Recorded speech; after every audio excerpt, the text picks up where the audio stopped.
गुजरात के अहमदाबाद में कांग्रेस का अधिवेशन चल रहा है। इस दौरान कांग्रेस के दिल्ली अध्यक्ष देवेंद्र यादव से नेटवर्क 10 संवाददाता ने खास बातचीत की है। आपको सुनवा देते हैं।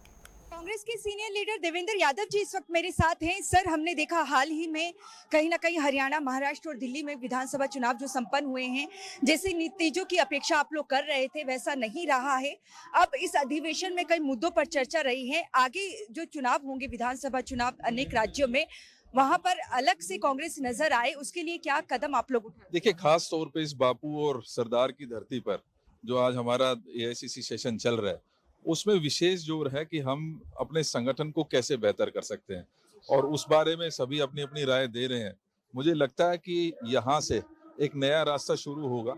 हम अपने संगठन के ऊपर ज्यादा जोर देते हुए, निश्चित ही आज देश की जो स्थिति है, जो होनी चाहिए वो नहीं है। आज देश में संविधान को कमजोर किया जा रहा है। आज देश में हर वो आवाज जो अन्याय के खिलाफ उठती है, उसको दबाने की कोशिश की जा रही है। लेकिन कहीं ना कहीं हमारा एक प्रयास है और निश्चित ही यहाँ से एक नया रास्ता निकलेगा, जो आने वाले समय में कांग्रेस की जो मजबूती थी उसको पुनर्स्थापित भी करेगा और आगे का रास्ता भी यहीं से तय होगा। बैठक में इस बात पे भी चर्चा रही कि सभी वर्गों को साथ में लेकर चला जाए।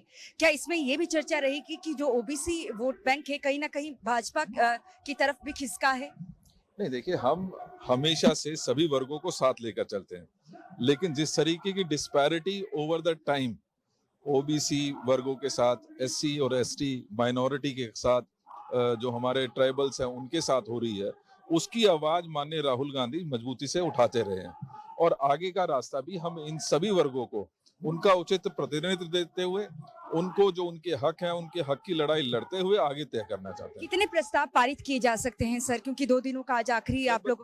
लगभग तीन प्रस्ताव आ रहे हैं और मुझे लगता है कि ये तीनों प्रस्ताव ऐसे हैं जिससे राजनीतिक, सामाजिक और जो देश की प्रगति है उसके ऊपर, उसके लिए हम कांग्रेस एज ए कांग्रेसमैन क्या कंट्रीब्यूट कर सकते हैं, उसी का रास्ता यहाँ से देख। मैंने कहा कि संगठन, क्योंकि 2025 हमने पहले से तय किया था, संगठन को हम मजबूत करेंगे।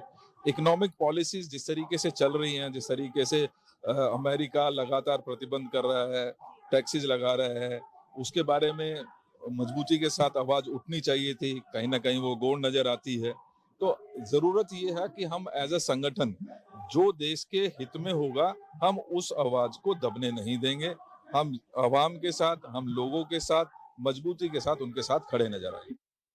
तो देवेंद्र यादव जी को आपने सुना, दिल्ली कांग्रेस के सीनियर लीडर हैं। साफ तौर से इनका कहना है कि मुख्यतः 3 प्रस्ताव आज के एआईसीसी अधिवेशन में पारित होंगे, तो कहीं ना कहीं इन जो देश की जनता है उन्हें जोड़ने का काम कांग्रेस पहले भी करती रही है। जनता चाहे वो धर्म और जाति अलग अलग हो, लेकिन हर वर्ग को जोड़ने का काम कांग्रेस करती है, बीजेपी बांटने का काम करती है, ये इनके आरोप हैं। और अधिवेशन में 3 प्रस्ताव जो पारित होंगे, उसमें जो मुख्यतः प्रस्ताव है कि संगठन को किस तरीके से मजबूत किया जाए और भारतीय जनता पार्टी के खिलाफ लड़ाई किस तरीके से लड़ी जाए, इस पर फोकस कहीं ना कहीं इस प्रस्ताव में रहेगा। कैमरामैन हर्ष के साथ नेटवर्क 10 के लिए अहमदाबाद से ईशा ठाकुर।